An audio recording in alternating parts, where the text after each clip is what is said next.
normal que les signataires du projet de SMO défendent leur projet. Ok, ça c'est normal. Hein. Moi, je ne me prends pas en barrage. Hein. Chacun défend ce qui pourrait être bon pour le pays, avec sa façon, son verbe, etc. Mais on n'a pas profité de l'occasion pour dire des contre-vérités. Alors, M. Luizy, le président Luizy, a dit qu'il y a 14 millions de dettes de cap excellence sociale. C'est faux. Nous sommes en volume le plus important, également payeurs du SIAC. C'est nous qui achetons le plus, à près de 3 ou 4 millions par mois, par trimestre plutôt. Donc, nous achetons gros au SIAC. Donc, c'est normal que nous puissions avoir, même quand on a un mois d'arrivée, le volume arrive plus important financièrement. Mais nous sommes globalement, toute proportion gardée, le meilleur payeur du SIAC. Et en contrepartie, et nous ne devons pas viser 14 millions SIAC, quand je parle des factures qui nous sont fournies.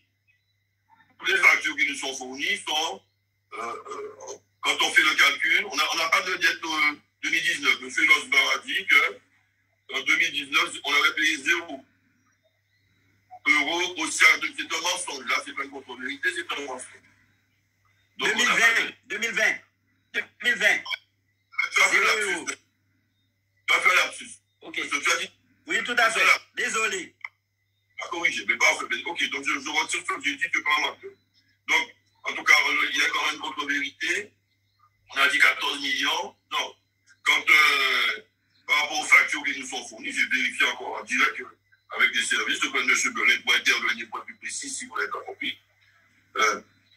Et nous sommes à 7,2 millions 200 000 euros, 7 millions 2 de dettes au SIAC actuellement. On n'a plus 2019. Donc, ce sont des dates de 2020. Donnez-moi le nombre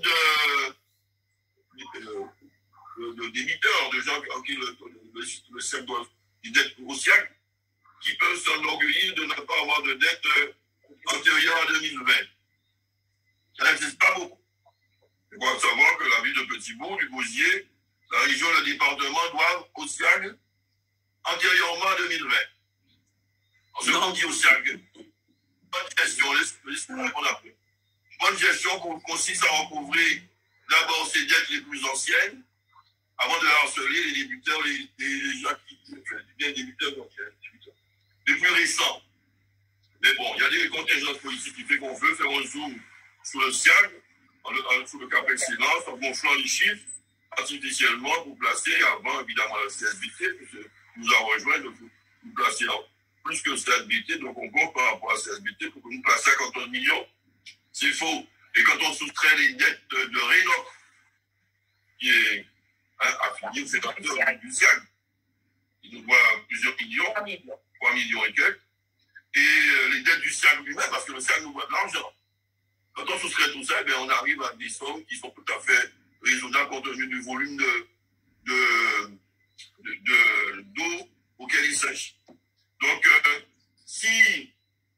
et pour des prestations qui sont de mauvaise qualité, il faut le dire, des prestations de mauvaise qualité et qui, par leur mauvaise qualité, font en sorte que il y a une perte de confiance progressive de nos abonnés et qui fait que les recouvrements sont, alors qu'on avait des taux pratiquement très excellents, 90% de recouvrement, on commence à descendre à 80, etc., à cause des mauvaises prestations sur les territoires desservis par le SIAC. C'est ça la réalité des faits. Le problème du SIAC, il y a des mauvaises gestions. On ne dit pas que c'est des gens qui sont magiques, qui sont incompétents, qu'il n'y a que des cancres au SIAC, mais il y a une réalité économique et financière que vous voulez à tout prix nier, contre toute évidence, et tous les experts sérieux qui sont penchés sur le SIAC, aussi bien au niveau de l'État, mais d'autres organismes, le disent et le reconnaissent, mais vous voulez vous masquer là, vous voulez faire voir que c'est les autres qui sont responsables de la situation du SIAC, des problèmes de gestion interne, de structuration, de problèmes de recouvrement, de problèmes de facturation, et j'en passe et des mille. Le président lui dire est venu, c'est d'améliorer les choses. Président. Mais il ne faut pas chercher à trouver des boucs émissaires dans vos difficultés. Ce n'est pas nous qui avons demandé la dissolution du SIAC, pas de dissolution. Débrouillez-vous avec l'État, mais ne venez pas nous téléporter. Président, j'entends, ne vous entends plus. m'entendez plus là? Eric, on ne vous entend plus. On m'a coupé. J'étais censuré. Non, Olivier, moi je l'entends, hein, monsieur Jalton. Hein. Ah, mais c'est les censures. De Paris, je l'entends. Hein. Je l'entends aussi. Ah ben c'est moi, c'est bon, je vous entends de nouveau. Oui. Président. Le plus important, c'est que les parlementaires, autres que ceux qui sont ici, connaissent, m'entendent, parce que je ne vais pas convaincre les signataires. Je ne me fais pas d'illusions, je ne les convaincrai pas. Donc, ce n'est pas eux que je cherche à convaincre, c'est plutôt Madame Petit et d'autres pour leur donner la vraie situation, et puis avoir une véritable. Encore une fois, créer votre SMO, c'est pas le CAPEX ne s'oppose pas à la création du SMO avec les 6 signataires. On comme on dit, bon, nous on ferait, faites vos affaires, mais cessez de mettre le doigt sous CAPEX comme si nous étions responsables de tous vos coups.